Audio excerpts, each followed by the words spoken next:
हमारा आज का टॉपिक है श्रेणी। अनुक्रम तथा श्रेणी के बारे में मैं पहले से ही बता चुका हूँ, लेकिन क्योंकि टॉपिक श्रेणी है इसलिए श्रेणी के बारे में हम एक बार फिर से बात करते हैं। अगर कुछ नंबर्स जो एक निश्चित गुण के द्वारा जुड़े हुए हों, 2, 4, 6, 8, 10 एंड सो ऑन, इनको इस टाइप से रखा जाता है तो जो गणितीय संरचना हमें मिलती है उसे बोला जाता है अनुक्रम। लेकिन अगर इन्हीं नंबर्स को मैं इस प्रकार से प्लस के साइन के साथ रख दूं, 2, 4, 6, 8, 10 एंड सो ऑन, तो इस प्रकार से जो गणितीय संरचना हमें मिली उसे बोला जाता है श्रेणी। तो पहले वाला केस अनुक्रम का है और दूसरा वाला केस श्रेणी का है। केवल बीच में रखे जाने वाले निशान के कारण से इसको श्रेणी बोला गया, और अगर केवल कॉमा लगे रहेंगे तो यह एक अनुक्रम कहलाएगा।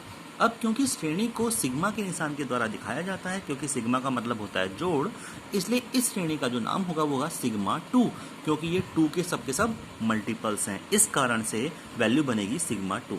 तो जैसा कि श्रेणी की तो हमारी बात हो गई, अब हम बात करते हैं श्रेणी के प्रकार। तो श्रेणी के प्रकार की हम बात करें तो श्रेणी मुख्यतः 3 प्रकार की मानी जाती है। पहली है समांतर श्रेणी, गुणोत्तर श्रेणी और हरात्मक श्रेणी। इन तीनों को ही मुख्य रूप से हम लोग पढ़ते हैं, लेकिन 2 और चीजें आती हैं। एक आती है विविध श्रेणी और कुछ आती है विशिष्ट स्थिति। विविध श्रेणी का मतलब जब कुछ श्रेणी को ऐड करके जोड़ करके एक श्रेणी बनाई जाती है तो उसको विविध श्रेणी कहते हैं। ये 2 या 3 गुणों को एक साथ मिलाकर चलती है। विशिष्ट स्थिति हो गया कि कुछ प्रश्नों को हल करने का एक निश्चित मेथड होता है, निश्चित विधि होती है, जिस कारण से इसको हम बोलते हैं विशिष्ट स्थिति।